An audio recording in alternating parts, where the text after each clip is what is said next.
Bonjour à tous. Le caillou que je vais vous montrer aujourd'hui est un caillou que j'ai ramassé l'année dernière dans le désert de l'Atacama au Chili. C'est un caillou qui tombe du ciel.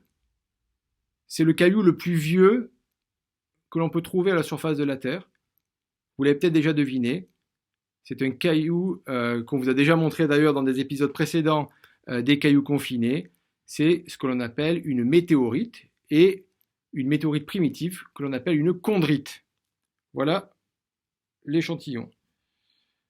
Donc là, je vous le montre tel quel il a été ramassé dans le désert de l'Atacama. Alors pourquoi déjà le désert de l'Atacama? Donc le désert de l'Atacama est un des déserts les plus anciens au monde, il a plusieurs millions d'années. Et donc depuis plusieurs millions d'années, on a une accumulation de météorites à la surface qui fait qu'on a des zones très denses en météorites. Et donc, tout simplement, c'est un des endroits au monde où on a le plus de chances en se baladant de tomber sur une météorite. Ensuite, le désert de l'Atacama est aussi un des endroits les plus secs au monde. C'est-à-dire qu'il ne pleut quasiment jamais, il y a des endroits qui n'auront pas vu de pluie depuis plusieurs centaines d'années.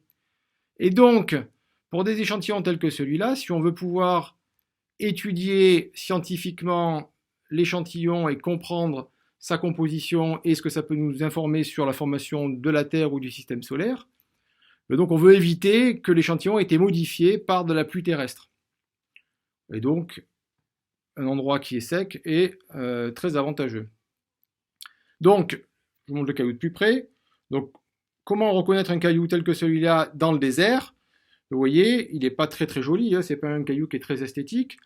Il ressemble d'ailleurs à beaucoup d'autres cailloux qu'on peut voir dans le désert qui proviennent des volcans andins. Sauf que ce caillou a plusieurs caractéristiques. Déjà, il est beaucoup plus dense, car il contient beaucoup de fer.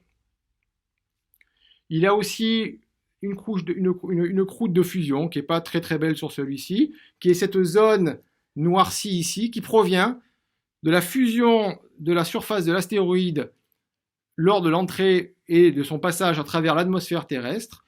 Il y aura un frottement qui fait qu'on va avoir une fusion de la surface et qui va ensuite recristalliser pour former ce verre noir.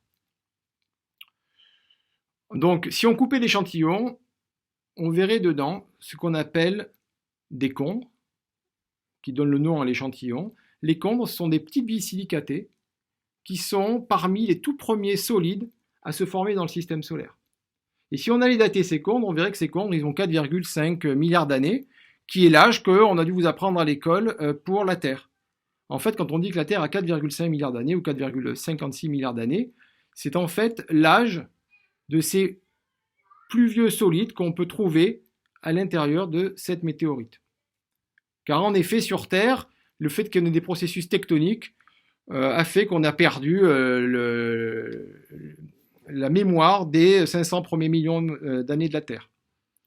Donc ce caillou-là permet de dater la Terre et le système solaire.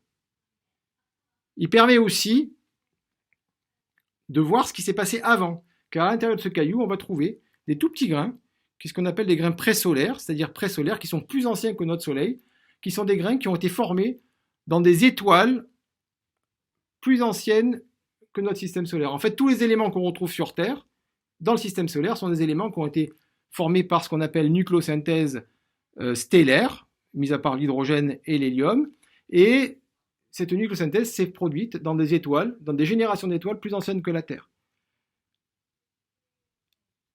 Dans ces météorites, on va retrouver ces grains qui ont plus de 5 milliards d'années, certains peut-être 10 milliards d'années, ces grains qui ont été formés dans ces anciennes étoiles. Et donc l'étude de ces grains va nous informer sur comment les éléments qu'on trouve sur Terre à l'heure actuelle ont été formés, ce qu'on appelle la nucléosynthèse. Et donc, en combinant l'étude de ce genre d'échantillons avec des observations d'astronomie et des calculs astrophysiques, nous permettent de comprendre comment on forme le système solaire, comment on forme une planète comme la Terre, et comment cette planète a pu évoluer à ce qu'on connaît à l'heure actuelle. Voilà. Au revoir.